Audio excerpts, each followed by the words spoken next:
ভাই বোন, আমরা কেউ নামাজ, রোজা, হজ, ওমরা এগুলো আরম্ভ করার পর যদি কোনো বিপদ এসে উপস্থিত হয়, সেরকম পরিস্থিতিতে নামাজ, রোজা এগুলো ত্যাগ করা বা ছেড়ে দেওয়া জায়েজ আছে কি না, আজ আমরা সেই মাসআলাটি জানার চেষ্টা করব ইনশাআল্লাহ ইযনিল্লাহ।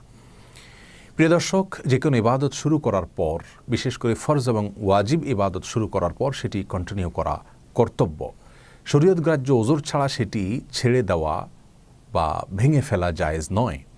কেউ নামাজ আরম্ভ করলেন আর কিছুক্ষণ পরে তাঁর ভালো লাগলো না, তিনি ছেড়ে দিলেন, বা বিশেষ কোনো ছোটোখাটো ওজরের ভিত্তিতে তিনি নামাজ ছেড়ে দিলেন, রোজা রাখলেন, ফরজ বা ওয়াজিব কোনো রোজা, এরপরে তিনি কিছুক্ষণ সময় পার করবার পর তার মনে চাইল না, তিনি রোজা ভেঙে ফেললেন, অথবা ছোটোখাটো কোনো ওজরের ভিত্তিতে রোজা ভেঙে ফেললেন, এটি ইসলামী শরীয়তে জায়েজ নেই।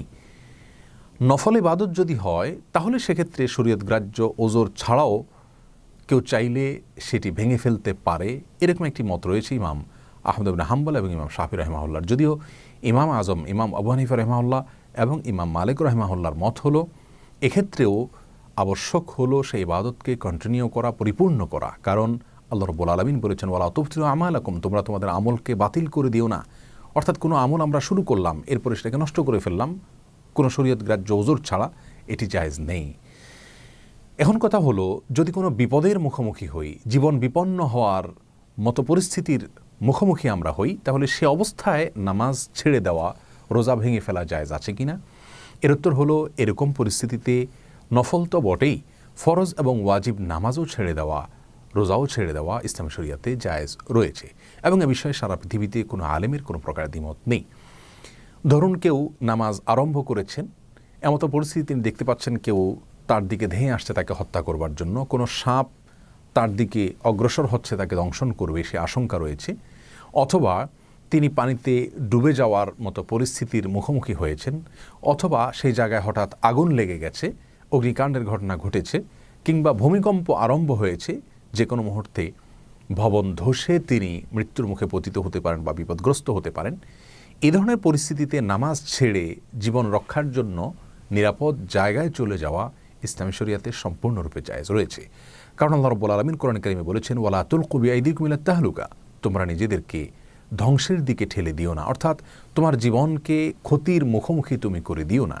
অতএব জীবন রক্ষা করার তাগিদে আমাদের সালাত, সিয়াম বা যে কোনো ইবাদত, ফরজ ওয়াজিবও যদি হয়, সেটি ছেড়ে দেওয়া ইসলামী শরীয়তে জায়েজ রয়েছে। কোরআন কারিমে আল্লাহ রাব্বুল আলামিন সূরা বাকারা 239 নম্বর আয়াতে বলেছেন, ফাইন খিফতুম ফারিজালান আও রুকবানা, অর্থাৎ নামাজের ক্ষেত্রে আল্লাহ রাব্বুল আলামিন বলছেন যে যুদ্ধক্ষেত্রে নামাজ পড়তে গেলে শত্রুপক্ষের আক্রমণের মুখোমুখি হবে, এরকম ভয় এবং শঙ্কা যদি থাকে, তাহলে তোমরা চলন্ত অবস্থায় নামাজ পড়তে পারো, বাহনে থাকা অবস্থায় নামাজ পড়তে পারো। বুখারী বর্ণনায় আসছে যে কেবলামুখী অথবা কেবলা ছাড়া অন্য কোনো মুখী থাকলে সে অবস্থায়ও নামাজ পড়ে নিতে পারো, যদি আশঙ্কাটি এরকম পর্যায়ে থাকে যে শত্রু তোমাকে আক্রমণ করে শেষ করে ফেলবে। তো এই আয়াত থেকে বোঝা যাচ্ছে, জীবন যদি হুমকির মুখে পড়ে যায়, তাহলে ইসলামী শরিয়া সালাতের জন্য যে আবশ্যক বিষয়গুলো রেখেছে সেগুলোতে পর্যন্ত ছাড় রয়েছে। অতএব কোনো জায়গায় নামাজরত অবস্থায় যদি আপনি দেখতে পান যে সেখানে অগ্নিকাণ্ডের ঘটনা ঘটেছে, অথবা ভূমিকম্প শুরু হয়েছে, বা যে কোনো বিপদ শুরু হয়েছে, তাহলে সেক্ষেত্রে অবশ্যই নামাজ ছেড়ে নিরাপদ আশ্রয় চলে যাওয়া জায়েজ রয়েছে, বরং কোনো কোনো ক্ষেত্রে সেটি ওয়াজিবও।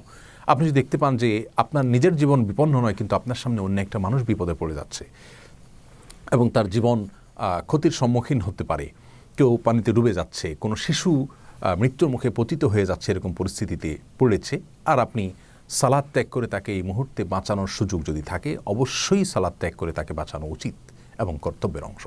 এছাড়া আরও কিছু সময় নামাজ ত্যাগ করার সুযোগ রয়েছে, যেমন কেউ যদি নফল নামাজ পড়েন, নফল নামাজে দাঁড়ানোর পরে যদি বাবা মা তাকে ডাক দেন এবং সে ডাকের সুর শুনে তিনি যদি বুঝতে পান যে বাবা মার কোনো বিশেষ প্রয়োজনে তারা ডাক দিয়েছেন, তাহলে নফল নামাজ ত্যাগ করে বাবা মার ডাকে সাড়া দেওয়া জায়েজ রয়েছে।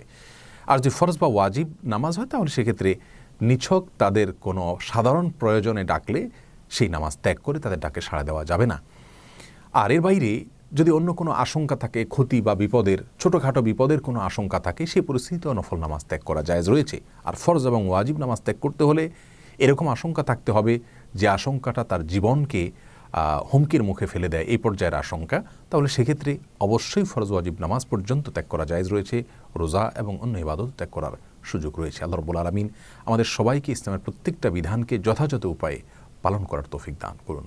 আসসালামু আলাইকুম ওয়া রাহমাতুল্লাহি ওয়া বারাকাতুহু।